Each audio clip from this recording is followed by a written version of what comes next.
Welcome back, everyone, to the front line with Joe and Joe. Joe Pasillo, as always, joined by Joe Resinello. And once more, dear brothers and sisters, let us go into the breach on the Veritas Catholic Radio Network, 1350 on your AM dial, 103.9 on your FM dial, spreading the truth of the Catholic faith to the New York City metropolitan area. Please make sure you download the app, the Veritas app. Share it with your friends. We have original programming like Joe and Joe and Bishop Caggiano and others. We also have EWTN programming, so you get all that also. And if you like what Joe and I do, we go live Thursday nights, 9 o'clock Eastern time across X, Facebook, YouTube. So if you like what you see, if you like these videos, which we post on there, please like, subscribe, share. Help us get out to a wider audience. Joe and I like to think that we have important conversations. Today's an important conversation because we have another Joe on the show, Joe Dunikoski. And Joe's written an article that's available, and Joe's going to send us the link, so we'll post it in the description, and you can go and read the entire article. Don't settle. Using your God-given talents in the workplace. Now, to me, that sounds like we're going into the breach, because the workplace nowadays, and I'm sure we're going to get into it, is not the friendliest of places when it comes to being a faithful Roman Catholic and living out your faith and, dare I say, actually speaking about your faith. So we're going to get into all that. Joe Dunikoski is the founder of Forum 56 and Verso Jobs, a devout Catholic and a graduate from the University of Dallas, where he studied politics. Joe is on a mission to make hiring and liberal arts great again. I love it. Joe Resinello, make hiring and liberal arts great again. I think both of those things need to be made great again. Joe Dunikoski, welcome to the front line with Joe and Joe, our brother. Thank you for having me. Yeah, it's a pleasure to be with you guys, and like we were just talking about, it's going to be an awesome conversation with three Joes. So it's a great name. No, three Joes, baby. You gotta love it. Let's Joe. Let's dedicate this prayer to. Let's ask Saint Joseph for a little intercession. I'll throw it over to you. We always begin with a prayer to Our Lady, and we'll throw in a Saint Joseph at the end. In the name of the Father, Son, Holy Spirit, amen. Remember, our most gracious Virgin Mary, never was it known that anyone who sought your help or sought your intercession was left unaided. Inspired by this confidence, we fly unto you, a virgin of virgins, our mother. To you we come, for you we stand, sinful and sorrowful. O Mother of the Word incarnate, despise not our petitions, but in your clemency hear and answer us. Amen. Saint Joseph, pray for us. In the name of the Father, Son, Holy Spirit, amen. Well, Joe, we got a similar background. Not only do we have a similar name, we got Joe D, Joe P, Joe R. I studied political science. I have a liberal arts degree. I didn't go to the University of Dallas. I went to the University of Scranton, Jesuit school. Probably very different than the University of Dallas. But I don't want to knock Scranton. There is some good things that came out of Scranton. I like to think that they had a lot to do with forming me as well. I just want to give some background on, because I studied politics. Joe studied communications at Seton Hall. And now you're a little younger than us, and you're also now going into the workforce. You're basically doing something I think is great, because I'm a firm believer in a Catholic education. I have 5 kids, and I'm going to be looking at the Newman list, schools like the University of Dallas, for them. Awesome. In fact, that's the only type of Catholic school that I would send my kids to at this point in time, for the record. With that said, life costs money, a lot of it. I mean, I'll be honest. I got 5 kids, and I'll just throw like diapers, $50 a box. My youngest daughter, 3 years old, she just had her appendix out with insurance, $4,000. Life in New Jersey is expensive. I drive a 22-year-old car. I live in a box with 5 kids. With my wife, it's not easy. Why do I say all that? Because I meet people, young people, who go to schools, on a pilgrimage or at a Catholic event. I go to the family, consecration to families in Ohio by Steubenville in the summer, big families, Catholic, the whole deal. You meet kids, young kids, they're coming out of school. What are you studying? I go to I'm not mocking Steubenville. I'm studying Marianology, and I'm going to Steubenville. And I want to have 12 kids. Okay, that's great. How are you going to pay for that? How are you going to pay for that? Like, and this is what I'm throwing. I'm throwing it right at you, because this is real. Kids cost money. Do you know what I mean? And that idea, and those 12 kids, that's not going to buy you diapers. That's not going to pay for the appendicitis. That's not going to. So How does this, because there are arguments in the Catholic world, people say, like, especially if you're a regular family, can I afford the education? Now, if I'm an anesthesiologist and my kids want to study Marianology, I could just drop the cash. It's all good. But my dad was a barber. So, like, my safety net is me. Like Yeah. I'm buying my house. I'm buying my car. My father they mortgaged their house. They paid for it 10 years to send me to Scranton, just to throw it out there, so no silver spoon. I studied political science. I had to go back to school to St. Peter's, Harvard on the Hudson, another Jesuit school, to get an MBA. Did that at night, worked during the day. And now here I am, living in a box, driving a 22-year-old car, got 5 kids. How does this record? I know I'm talking like a million miles an hour, but I'm going to throw it over to you. This is what people are saying. You know what I'm saying? Like, how am I going to send my kid to the school, study these things, and life costs a lot of money? Yeah, I mean, it's hard, right? Like, life does cost a lot of money, and that's actually why I really love the liberal arts and what it teaches you about. Okay, like in today's world, especially with the advent of AI, to bring that immediately to the forefront of this, that you need to know how to write, you need to know how to read, and you need to know how to think. And then you need to be able to know how to communicate. That's what I love so much about the liberal arts, is it does those 3 things and 4 things, those 4 things really well. And it adds like this little awesome whipped cream on top, which is wisdom coming from these great books. And with those 4 things, it is super important to be realistic in college about what you are pursuing and are you going to be able to find a job immediately out of school. I was looking at a chart yesterday, which was basically the uh, top 10 majors that people studied and the unemployment rates in 2025 at the first quarter of 2025. The top was anthropology, 9.8% unemployment rate. But then, really interestingly, it was things like communications.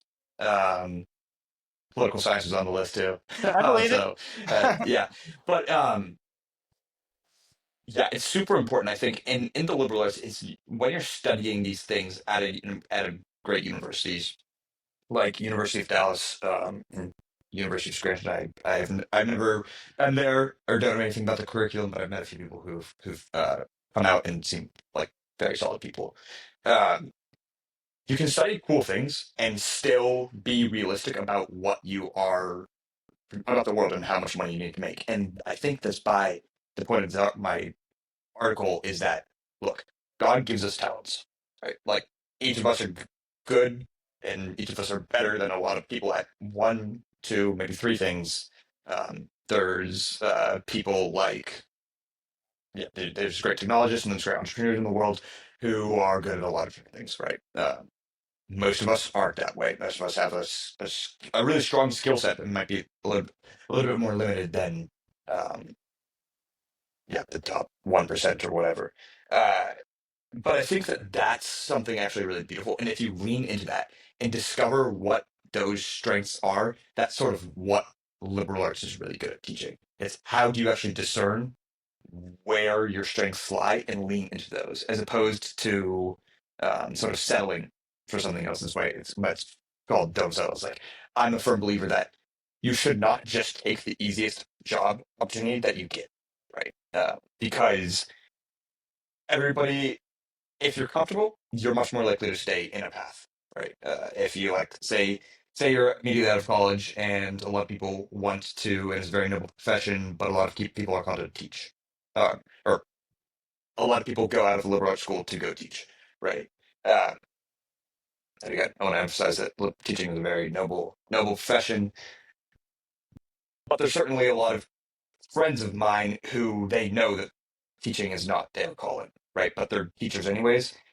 And unfortunately, stats show that if you go into something um, that you think is not your profession, with this idea that I'll get out of it in 2 or 3 years, well, guess what? You're 2 or 3 years, you're comfortable in your job, you're not getting out of it, right? And then it's 15 years later, and you're still doing that thing that you're not very good at. And I think by really trying to find where your strengths lie through discernment, and frankly, just through like talking to friends and talking to mentors and having all having real conversations about where my strengths lie and realistic assessments of yourself. Like in college, you are, especially if you go to a liberal arts university, you get to study a lot of different things, right? You get to study things that you're good at, and you get to study things you're bad at.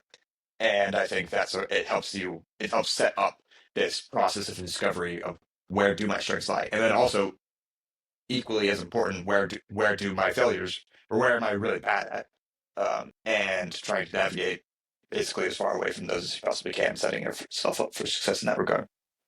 Joe Dunikoski is joining us here at the front line with Joe and Joe. Now I'm going to put the link in the for the article at Catholic Exchange in the comment section or in the description box. So don't settle using your God-given talents in the workplace. Joe, there's so many places that I want to go with this, but let me stay here. Everything you said is great. Now, I'll use an example of my son. Now, we all went to Catholic high school. I'm assuming, Joe, you went to Catholic high school. Am I correct? Yeah. Okay. Yeah, exactly. Went to Catholic high school. Now, I'm in Arizona. I got out of New Jersey about 3.5 years ago. The education system here, they got good Catholic schools, but the charter school system here is actually modeled on the traditional Catholic liberal education model at that level, at the teenage level. And it's fantastic. My son in 7th grade took Foundations of Latin, okay, for 2 years in 7th and 8th grade. That's all I need to know that the school's the real deal, that they're teaching Foundations of Latin. Now, my larger point is this. Everything you said about going to college, okay, I went to Seton Hall University, all right? I got a good education there. I probably learned more after I got out of school than while I was in school, but that was my own doing because I'll use 2 words, Animal House, okay? That's kind of like what I was in college. My point is, and this is what I'd like you to talk about, Joe. What you said is true, and you're exposed to so many different areas, okay? The sciences, the arts, and literature, and history, and all of it, okay? But the major obstacle there, and what Resanello was alluding to earlier, is these kids are gonna drive themselves into an ungodly amount of debt, Yeah. in order to find out what it is they want to do. Where in the meantime, if they have a solid grounding at the high school level, okay, and I'm going to tell you something, when my son graduates in 3 years, he's going to have a better education than most college graduates, liberal arts graduates do now, not spending $300,000 in debt. I think you know where I'm going. That's a major problem, because what you said is what I'd love to see. If school costs $15,000 or $20,000 a year, problem is, if you want to go to Notre Dame, you're probably talking about $80,000 a year. Now, I don't know how it is, and you can educate me on the general tuition for Newmanless schools, which I imagine is lower. It is. A lot lower. But that's a big obstacle, Joe. What are your thoughts? 100%. College is not for everybody, right? Like, be super blunt. That trade schools, things like people are called to be work with my hands. I love to work with my hands. And I'm in tech now, and it's cool because I get to build something, and I'm not in a carpenter shop, even though I sometimes wish I was. Yeah, college is not for everybody, right? And the liberal arts is definitely not for everybody, right? It actually takes a very like unique temperament and personality to go into liberal arts and to figure out, come out with skills that match up to where you need to be hired, because the reality is you need skills to be hired. What is interesting is that in today's field, hiring managers actually sort of prefer in a lot of ways people who can solve problems over, do you know how to balance a book, do you know, etc., like some really technical things, because those things can be learned pretty quickly if you know how to solve problems. So that's where I'm sort of like, yeah, college is a time for figuring things out, but it's also, and figuring out what you're good at, this stuff, figuring these things, but ultimately, like, you're learning how to problem solve, and that's hugely valuable. Very much invaluable, to the point I would argue that it is worth going into a lot of debt if you are getting a good enough education and if you have the right temperaments. But again, like, if if you are in, I would say if you're doubting something about like is it worth it or is it not, it's probably not going to be worth it because then you're going in with this like this idea like maybe I'll back out and et cetera, et cetera. But Well, I Joe, do really think. Go ahead.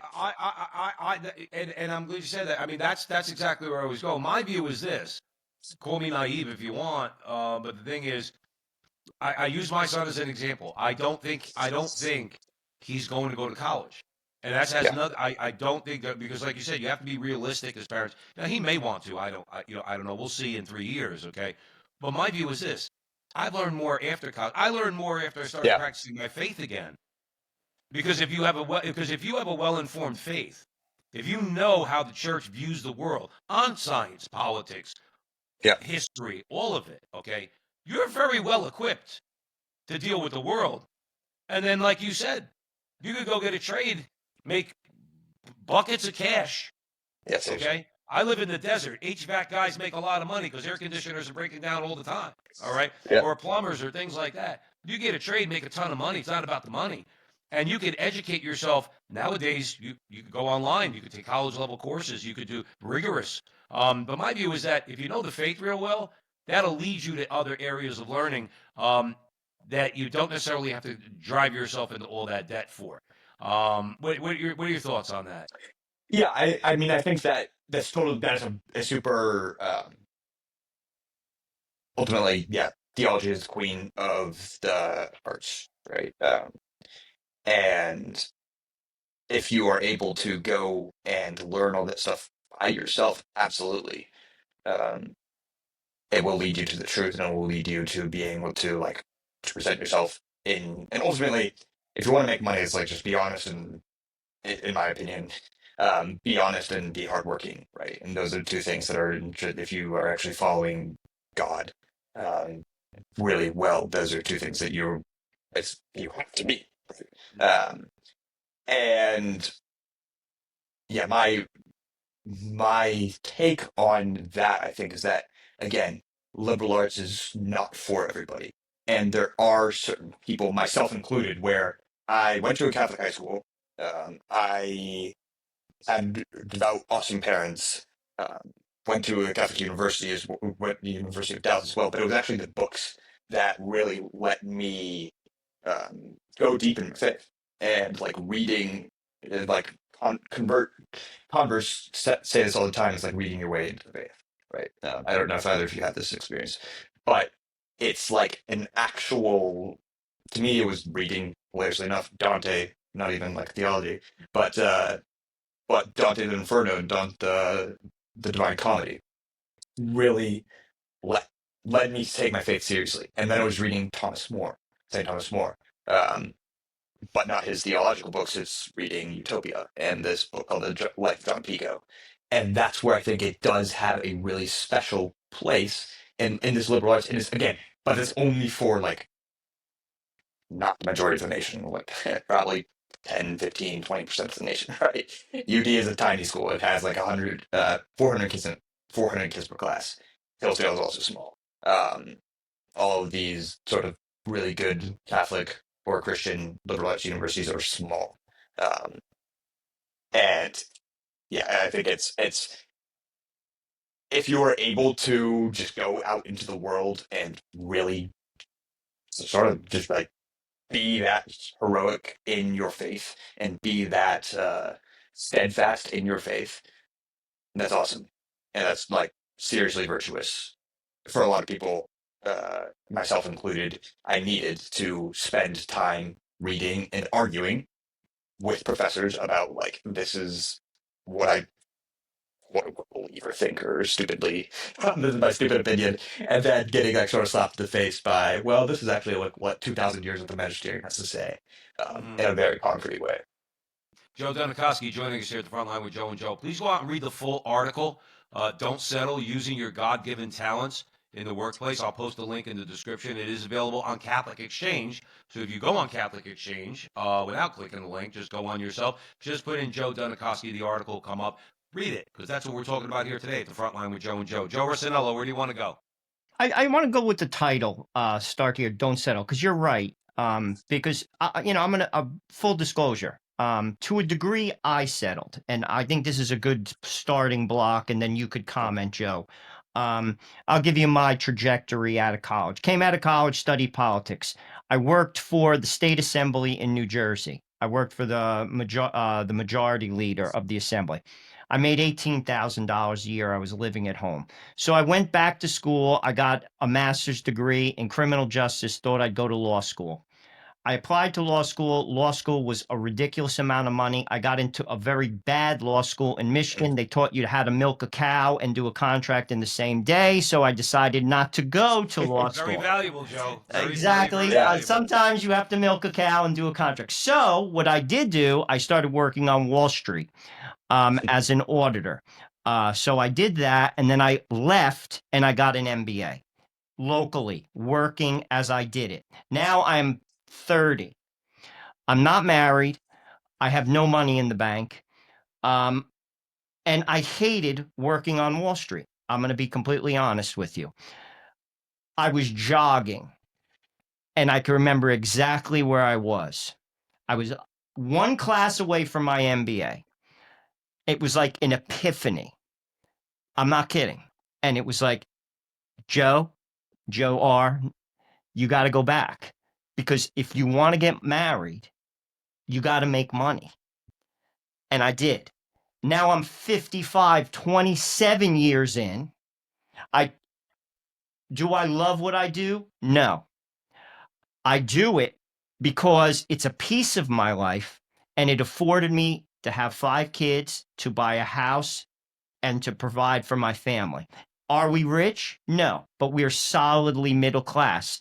And it's a piece of my life. It's not my life. My job is just what I do to pay my bills, and then I leave at 5 o'clock. I'm not a corporate guy, and in many ways I'm a round peg in a square hole. Always have been. I'm interested in your comments on that, because I'm older than you, and I went through. You're at a period of time. All my 20s was a discernment. Because I studied liberal arts, I didn't know what I wanted to do. I thought I wanted to go to law school, and then when the cow and the contract combination happened, that's not happening. So now I got to do something else. I'm interested in your thoughts. Yeah, I think that it's frankly very heroic of you. So my props go up, because it's super interesting when you look at or I guess my question is, are you interested in your job when you go to work? Mildly. I mean, mildly. Yeah. I wouldn't say I hate work, but I mean, I'm a compliance officer. I wasn't born to be a compliance officer. It pays my bills. I don't hate it. You know what I'm saying? Okay. But it's Yeah. not, you know what I'm saying? I do it. Yeah, sure. Yeah, and that's where it's if you don't hate your job, then at least that's one rung up than obviously hating your job, right? Or if there's 3 levels of I love my job, my job's fine, and I hate my job. When people actually hate their job, i.e., they're very disinterested in it and they're bad at it, think about how that affects the rest of their life, because there is regardless of how much you try and put work in a box, I think it is a piece. It's still a piece of your life. It's not just have you guys seen the show Severance by? It's like a TV show recently. I haven't seen it. So it's interesting concept where this guy, and I'm gonna totally get this wrong. So bear with me. It's this guy goes to work, and when he goes to work, he goes down in this elevator, wipes his mind, right? So he has a completely different self at work than at his home life, and it causes huge amount of problems, right? Because we're not wired like that. We still are affected by you work for 8 hours a day, right? That's 33% of your day. That's 33% of well, not your life, but it's probably 20% of the hours you spend living on this earth are working, and that still affects you, right, mentally in all these different ways. It affects you, and so it's really interesting, because at the same time, sanctity can be pursued anywhere, right? So you don't necessarily need to. You can pursue sanctity in every walk of life. at the same time, there are things where it's like, okay, if God is giving me a certain set of talents, these certain sets of things that I want to be really good at, God also wants us to be happy, right? Like, he's calling us to the eternal banquet so that we can be happy for eternal life. Um, and our walk on life is not this miserable slog through hell. Right? Now, there's moments of happiness and there's moments of sadness and moments of suffering. You wouldn't be able to be a good person without suffering, but it's still like it would just be a very difficult thing to go through, um, to go through life completely depressed all the time. And so if you think, okay, like God is giving me certain things that when I'm doing these certain things, I'm very happy. And so I should be trying to, and also my impact is greater when I'm doing these certain things, these certain talents. Like well, yeah. And I think that if you pursue those things that make you, those things that you're good at, you're more likely to be happy, right? When you're more likely to be happy and on a larger scale, like at a societal level or even thinking about it at a community level, if people are happier, their families are going to be happier. That's going to make society happier, right? And so, and of course, like again, I can't emphasize enough. Sanctity can be pursued wherever you are, right? In whatever field, like the janitor's job is just as noble as the CEO's job, and ultimately, the janitor and the CEO will be sitting in the same. Janitor will probably, frankly, above CEO in heaven. Like it's all, and so it's just, but it's about, I think, really okay, God is telling me through my natural inclinations, just like when you're hungry, you should eat. So it's sort of a base level of thinking about it, but God's telling you like you should do this thing. Using those talents really well seems to me like uh, yeah, we are actually like there are certain things at a certain level. Um, we're all called to be fathers if marriage is your vocation, right?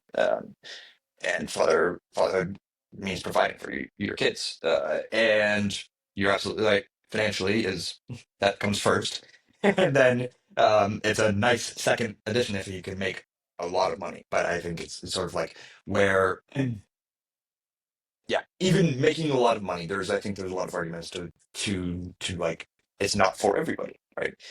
Being wealthy is in a certain sense a vocation because it presents incredible difficulties. Christ says that, um, yeah, it's like trying to go through the eye of a needle, but at the same time, with Christ, everything is possible. So it's like just with Christ, everything is possible, even if you hate your job. Yeah. Joe, let's take a quick break. We got to take a quick break. We're going to come right back here at the front line with Joe and Joe. We have Joe Dunikoski here. Great conversation on an article he has written in Catholic Exchange. I'll post a link in the description, or you could go on Catholic Exchange, put in his name, Dunikoski. Don't settle using your God-given talents in the workplace. So when we come back at the Veritas Catholic Radio Network, I want to talk to Joe a little bit about Form 56 and Verso Jobs and what he has going on. And yeah, so stick around. We have another great segment with Joe Dunikoski. We'll be right back. Welcome back, everyone, to the front line with Joe and Joe. Joe Pasillo, Joe Rossinello. We're way in the breach with another Joe Dunikoski. We're discussing his new article that he's written in Catholic Exchange. Don't settle using your God-given talents in the workplace. Joe Rossinello, I'm gonna get started real quick. I just want to let's do a quick overview, Joe, before we keep going. What is Form 56 and Verso Jobs? Yeah, so Forum 56 is an organization at liberal arts universities that basically is trying to increase professional development and to just push professional development of liberal arts students, right? We found that a lot of liberal arts students have really high potential, which is unrealized, which leads to a lag in the amount of time where they're actually making impact. And the goal of Forum 56 is to basically take this 6 month to 2 year learning period after graduation and make it 0 months so that when they're on the same playing field with hard, professional, tangible, and hireable skills to that. And Versa Jobs is my startup. So I run a recruiting tech firm. We're building a gamified hiring platform that connects job hunters and team builders to build happier teams. Right? We found that there's a lot of the current application setup, I think, is it forgets about the human in the world in this world of AI. It becomes all about like what buzzwords do you have in your resume and what keywords do you have in your resume, and then do you know someone at the company. Um, that sets a lot of people up for failure. That set my smartest friends out of in college up for failure. They couldn't find a good job. Uh, I was in a really unique place to do something about it, and so me and a few friends got together, raised some money, and are taking a stab at trying to solve this problem. And yeah, Joe, let me stay there for 1 second, if you don't yeah, mind. I want to go in a different way just for a second, okay? We don't have to dwell on it. But here's one of the things that came to mind as you were just speaking. The Catholic Church teaches that we are ends in and of ourselves. We are not a means to another person's end. And everything you're doing is so good and noble, all right, for the worker, whatever the profession might be. Let's just use the word worker. Someone who gets up and goes to work. Dentist, dock worker, doesn't matter, yep, right? Problem is, and I really love your comments on this, let's keep it with America. America needs to change because American corporations, okay, and Joe and I are both free marketeers, okay? Let's be clear about that. American corporations do not treat people as ends in and of themselves. They treat people as means to an end. And that's one of the reasons why people hate their jobs, okay? yeah, Or at the very least hate going to their jobs because they know that the people that they work for don't value them. And that's a stone cold fact. It's demonstrable, okay? We all go through it. We know we're being used to enrich somebody else. In the meantime, if you're not going to respect me as an end in and of myself, well, then you're going to pay me more. And you're going to give me the benefits I need to raise my family and to provide health care. And you're going to do all these things, even if you have to be forced to. So before you're forced to, maybe you ought to look at us a little bit differently than just a piece of wood or a shovel. What are your thoughts? yeah. That's absolutely correct and true. What we found is that to really if you share in the mission and if the company has a actual view other than just making their bottom line go up, which most companies actually do that are not evil corporations, in my opinion. And it's pretty interesting when you look at the American dream. I'm a huge believer in it. My great grandfather was a started at Greyhound loading bags onto the bus and uh, finished his career as the president and CEO of the corporation, literally just by climbing the ladder the entire way, which is a really impressive thing. But it's not unique at all. I felt like a lot of my friends growing up had very similar stories, and now you have a vice president who's lived that American dream, um, except that it was so unique that they made a movie about it before he was even in public office. So what the heck changed in these 30 years or in these 50 years basically, where all of a sudden a bunch of people on your block and have relatives who've lived the American dream, and then it becomes so rare that they make a movie about it. Like, what's going on? Um, and I think it has to do with massive corporations rising up. That being said, we are trying, and it's really interesting. There's a lot of awesome companies that actually are founded with a mission and a vision. Um, and we connect people based on visions and their mission. So basically, when you're using our platform, Verso Jobs, we ask you, what are things you care about? What's the most important thing in the world to you? And we will connect you based on that answer to a company who shares that belief, right? And we found that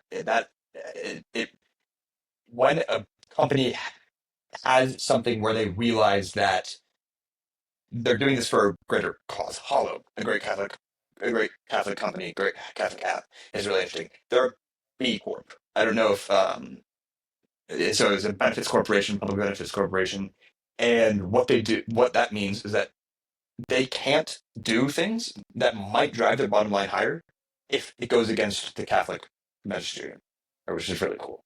Um, there's a lot of companies that aren't necessarily B Corps, but that have that, or that are coming about today, and being founded in the past 10, 20 years that are sort of a reaction against this mega corporation and these sorts of things. And I think reindustrialization, bringing back industrial jobs to Middle America, especially, is hugely important in this regard.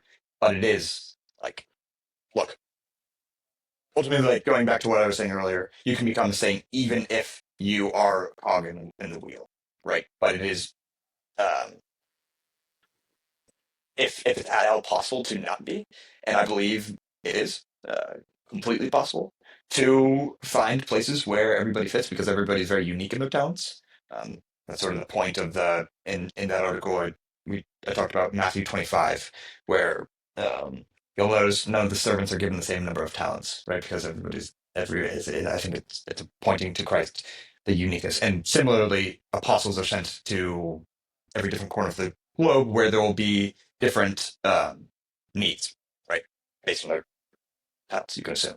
Um, and so, yeah, I think while it is possible to become sane in the cog in the machine, is certainly not optimal, right? It's not setting anybody up for success, and it's actually, I think, not setting these companies up for success either. So, I'm going to hand it over to Joe Rossinello. I'm going to say one thing to you, quick comment, is that what I yeah, love about what you said and what you're doing. See, we're Catholics. We do things, okay? We yeah, don't just sit exactly. around and say, I believe. We actually try to do and affect the world in a positive way.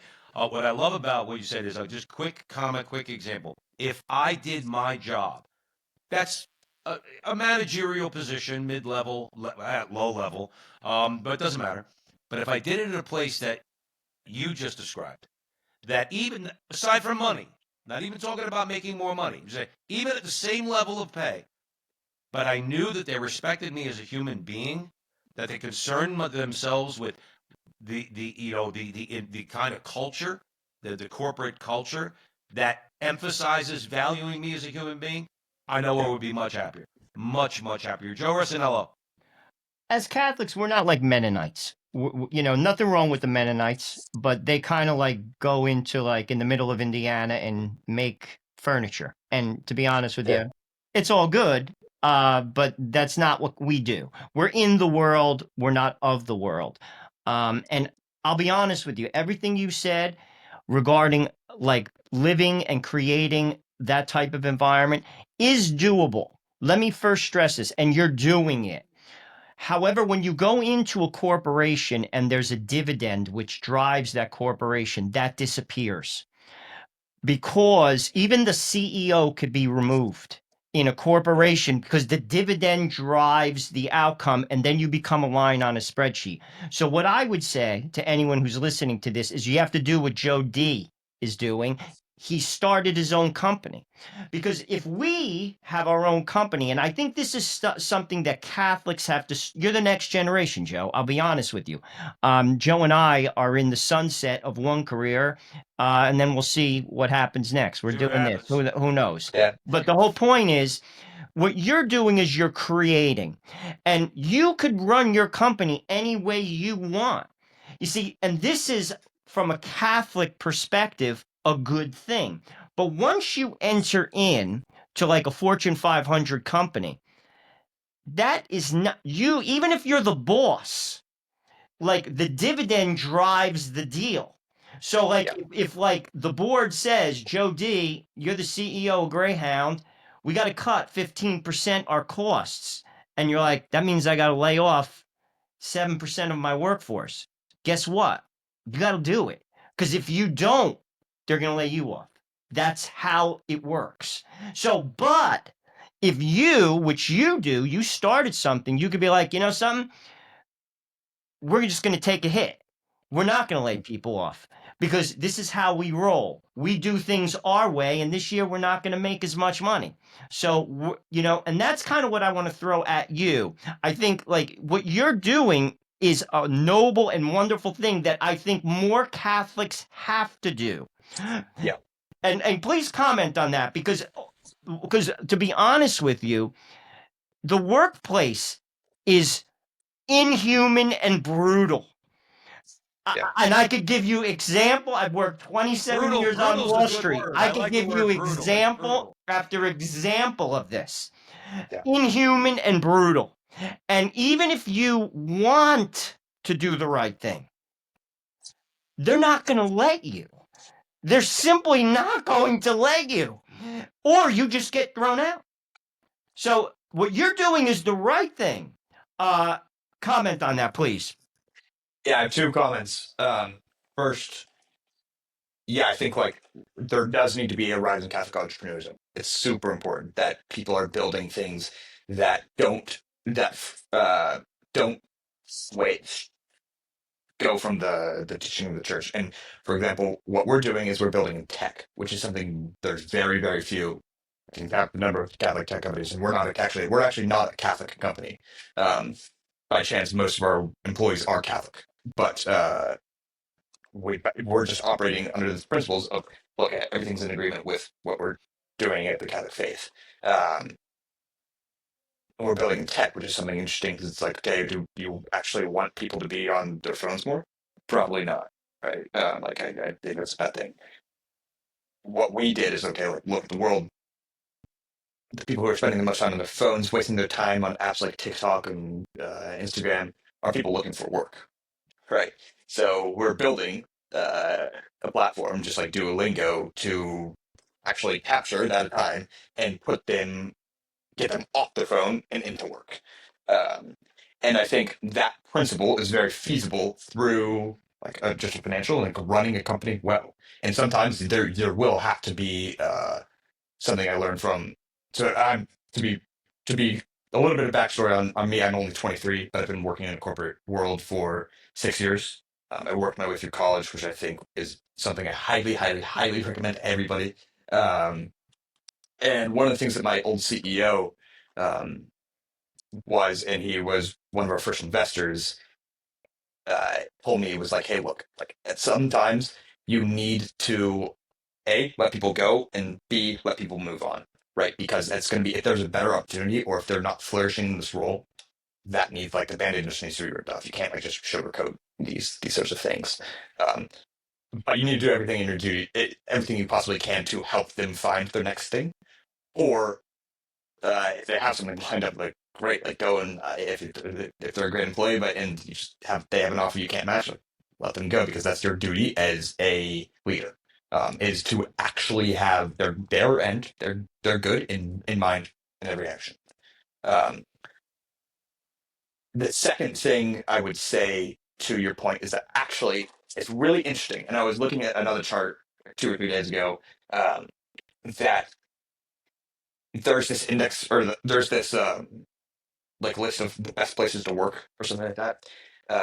And in Fortune 500 companies in over from 2013 to like 2015 or 2016, Fortune 500 companies which made that best places to work list beat the S&P 500 by something like 20% year over year, which is super interesting because it's like, okay, by investing in your employees' happiness and by investing in not making the workplace so brutal and actually making sure your employees are happy, your company is performing better, right? And that's proven time and time and time again with science and with studies, is that interested and happy employees are more efficient and more productive than ones who hate their jobs. And so yeah, I think it's absolutely correct that there needs to be more Catholic entrepreneurism, and there needs to be more. Well, frankly, I wouldn't frame it that way. I would say there needs to be more Catholics in entrepreneurism because we are Maronites, right? We are going out into the world, and Christ tells us to go and make disciples of all nations. That means we need to literally go to the ends of the earth. Um, there's a Pope Leo. This is a thing that's very near and dear to his heart, and the same thing with the late Pope Francis was this idea of digital evangelization, where we need to be actually going out into the digital world and doing evangelization online with the idea of driving people to church so that they can receive the sacraments. I got a quick comment, Joe. And Joe Yeah. Dunikoski is joining us here at the front line with Joe and Joe. We're discussing his new article out from Catholic Exchange. Don't settle using your God-given talents in the workplace. My comment, and then I have a question for you, Joe. The comment is, even from a purely self-interested point of view, Henry Ford revolutionized how workers are treated when he doubled their wage. Now, people say, well, he wasn't being altruistic. Okay, but maybe if he was not, and let me grant you that, The unintended consequence was he helped to create the middle class in America. Having said that, just from a business point of view, and that's what the thought triggered in my head on what you were saying, okay, he also created a market for himself for the cars that he was building. Because every one of those guys now was now, and yes, they were guys then that were working in the Ford factory, okay, Yeah. not women, guys. They could all afford a car. Now their life is better. Now they're mobile. Now they can take a ride to the Jersey Shore in the summertime, okay, because they can afford a Ford automobile. So whether it was altruistic or not to me is irrelevant, okay, even from a business point of view. Yeah. Okay, you'll get more customers. The people that work for you can now be your customer. Now let's go. Let's keep it on work for a second. You mentioned Pope Leo. So very quickly in Laborem Exercens, John Paul II, he said, "Work is for man. Man is not for work." Okay, and I think he. Oh, and I know he also wrote Centesimus Annus on the 100th year anniversary of Rerum Novarum. Now, why do I bring up Rerum Novarum? Because Rerum Novarum's in the news now. Now, I want to say that Joe Rossinello and I have mentioned Rerum Novarum a gajillion times on this show, okay? And how if you really want in America, which is very hard because America is a Protestant country, let's be clear, more secular now than Protestant, but not altogether Catholic. A nice dose of Catholic social teaching, which is a lot of what you're talking about, Joe, is needed in this country. You know, Rerum Novarum, Quadragesimo Anno, Centesimus Annus. This is the social compendium of the Catholic Church, where work, labor, is the source of all value. I think that's undeniable, okay? Undeniable, and you can demonstrate that. I want you to talk about that idea and also tie it in with work is for man. Man is not for work. Yeah. I think that, yeah, Rerum Novarum is obviously very much in the news. And it's really interesting when you think about work is for man, not man is for work. It's like, okay, let's get one thing clear. Work is not necessarily bad, right? Work existed in the Garden of Eden before the fall, not after the fall, right? It became after the fall that you needed to work to support your entire family and to do like you need to act all of a sudden instead of like yeah, you could like well I know yeah I would be totally making stuff up if I was to argue like you could like survive in the Garden of Eden without work. Who knows? That's yeah, I think that's the point of my sort of thesis, whereas like you should be doing things that you're actually really interested in so that it's not just taking away uh and work as actually adding to your growth, right? Ultimately, like we work to so that we can grow and we can grow our families and we can grow and love God. Um, and that's the point of everything we do is to try and grow in faith and love of God. Uh, and so if that work is actually for man, not man for work, work needs to be adding to man, right? Work needs to be helping you grow. My take is that you should be in a very it's definitely feasible to grow in something you hate just by the fact it's like suffering makes you forge your character. At the same time, uh, when I'm saying like do stuff that makes you happy, I don't mean that you're smiling all day behind your keyboard. No, actually, most of the time you're probably going to be pretty annoyed that you're like just trying to figure out these stupid problems. Um, at least I am, and I love my job. Um, and like, uh, but it does need to be like adding to your character and adding to this growth. And I think, um, yeah, what Rare Novarum ultimately is a call to make sure that man is not treated like some sort of economic unit. Really interestingly, it's as wary of capitalism as it is of communism. If you actually like read it, it's like that's something we have to accept as Catholics is that capitalism is not any worldview that totally just is the thesis is that like economics defines the world as not Catholic because it's a material thing, um, and so I think yeah, JP2 and Pope Leo XIII were in complete agreement with that, and I'm really interested in seeing what Pope Leo's. He's already emphasized AI and all this development. And I think AI throws a new and AI and then quantum in the future throws a new um, wrinkle in this. And it's like, okay, work is for man, not man for work, then where does AI play in that? My take is that AI is actually going to create more jobs than it will take away. And it will allow people to, who in the past um, have been stuck doing something like pretty terrible, like data entry. Like I don't think anybody's called to be a data, be entering data all 60 years of the career or 50 years of your career, or however long your career is. Um, yeah, I think that's what I do. I'm glad you mentioned. I'm going to throw it over to Joe Rossinello. I'm glad you mentioned though because I hear this is a problem that Joe and I consider ourselves to be men of the right. Let's say if to use a phrase, Yeah, we think more along the lines of let's say how right thinking people think. Conservative, if you will, but that's a lot of problem that we have obstacles on the left because their solution to everything is socialism and communism, more government, state control of the means of production, and all of that and they kind of don't look to the social teaching of the church because they don't like the fact that Pope Leo the 13th said that no, all materialist worldviews, without God, I mean, it's completely condemned communism, obviously, yeah, because communism is evil. But even when it came to criticizing consumerism or rabid yeah, capitalism, okay, but it's still a materialist worldview, and we need to think more transcendently. exactly. To use the right word, and that's where conservatives in America need to come around a little bit. I was hoping that the current regime would emphasize that more. Let's see how that plays out. Joe Dunikoski is joining us here at the front line with Joe and Joe. So we're discussing his article, Don't Settle, Using Your God-Given Talents in the Workplace. We've been veering off that a little bit only because we want you to go and actually read what Joe's written. We don't want to we don't want to read the article for you. Joe Rossinello and I, we're big mouth Italian guys, so we go off on tangents. We want It's you to awesome. go I love it. read the article for yourself.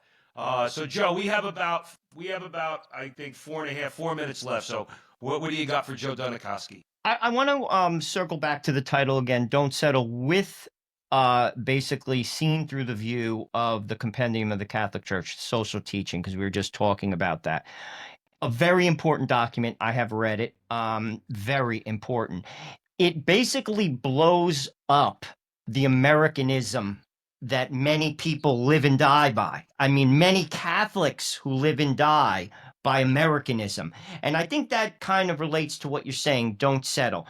Do we know who we are first and foremost? We are Catholics and we are on a ship, and this is not our home.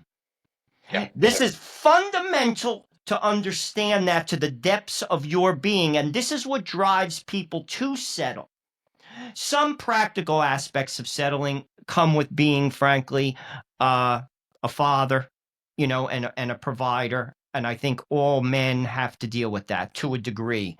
With that said, though, do we know who we are and where do we draw the line? And our line is drawn by the fact that we are Catholic and this is not our home. And if that means that we have to eat Raymond noodles, we eat them. Period. End of story. And are you willing to do that? You see, there lies our character. I'm interested in your thoughts because you're beginning. And that is very important to always be grounded in the idea and the belief of who you are first and foremost that will drive everything you do. Joe D, just to give you a heads up, we have 2 minutes. Okay, you got the floor for 2 minutes, and any final word you want to impart to our audience, also. Awesome. Yeah, I thank you. I Joe Rossinella couldn't agree more. And I think that as I'm starting out as a young person, yeah, obviously I want to make a lot of money, but realizing that our character is not in anything of this world. It's the fact that we're sons of God and daughters of God. Um, and that's like ultimately you should be able to be happy regardless of your circumstance, right?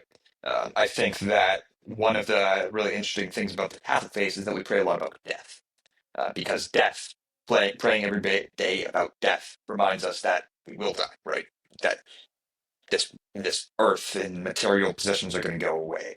Which, when you're in the thick of it, when you're surrounded in this glitzy, clamory world, it's hard to it's hard to keep that always in the forefront of your mind, right? But like the idea is that St. Thomas More is a huge patron, and very near and dear to my heart. And he, every single time he wrote about money, he wrote about death in the next line or in the line immediately preceding it. Super interesting. Um, and so, yeah, in the American world where we're so tied up in GDP and growth and sales and et cetera, realizing that it is not our home and realizing like really turning of Leo's in his inaugural speech, he referenced this. Um, and Augustine, it's the city of God. We're citizens of the city of God primarily, and then we're citizens of our nation secondarily. And we're actually called to be like good citizens so that we can be peace in our is a good, right? Um, and it's intrinsic to happiness is to be at peace. And so we should be citizens trying to be at peace, but realizing that like ultimately money is and money is actually nothing. Uh, in the eternal view. So yeah, thank you Absolutely. guys. This has been awesome.